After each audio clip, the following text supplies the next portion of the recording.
asim kilig na sukang gawa sa kamyas, pwede rin pala. Ipakita po namin sa inyo kung paano po namin ito ginawa. Napakasimple lang po nito. Kaya umpisahan na natin ito. Para naman po sa ating sukang kamyas, gagamit po ako dito ng nasa 1.5 kilo po ng kamyas. Ito po siya.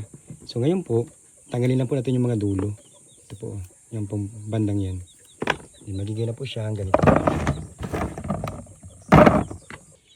After po matanggalan ng tangkay, and then nahugasan ko na rin po yan, i-blender po natin yan. Para po makuha natin yung katas niyan. Siyempre, maglalagay po tayo ng konting tubig para hindi po mahirapan yung blender natin.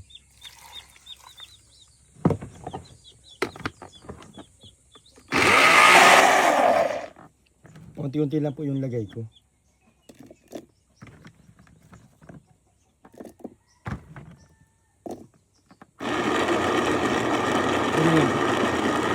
Ito po lahat ng na-blender ko na kamyas. So ngayon po, sasalain ko po yan. Gamit itong aking net bag na pansala. Napakaganda po nito.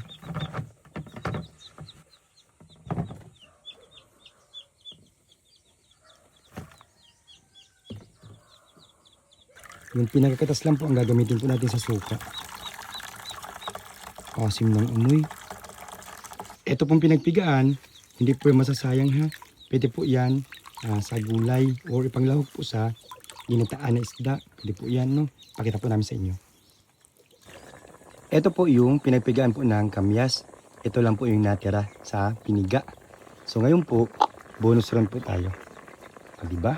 Pwede rin siyang ilahok sa pang-ulam, ginataan pong galunggong. Napakamild na lang po ng asim nito. Ito po yung lahat ng juice na nakuha ko po ano. Bali 2 basong tubig lang po yung nailagay ko dito. So pakukulaan po natin ito.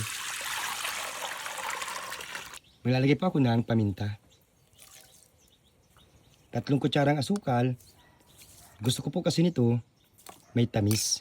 So ito pong asukal, optional lang po yan ha. Konting asin po, pambalanse ng lasa. Wait na lang po natin ito na kumulo. Kapag kumulo na po, okay na po yan. So tanggalin na po natin sa apoy and then palamigin na po natin ito. Malamig na po yung aking niluto na kamyas na suka. Po siya. Tanggalin lang po natin itong bula sa ibabaw. Hindi po natin yung kailangan. Dito po sa bote, maglalagay pa ako ng bawang, sibuyas, sili. Yung ibang sili, hinati-hati ko para ramdam talaga yung anghang.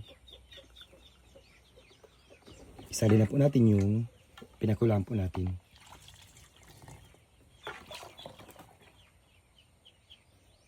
Takpan po muna natin. Hayaan po natin ito ng 24 hours. Nanginginain na si mother. Hindi na kami nakapaghintay.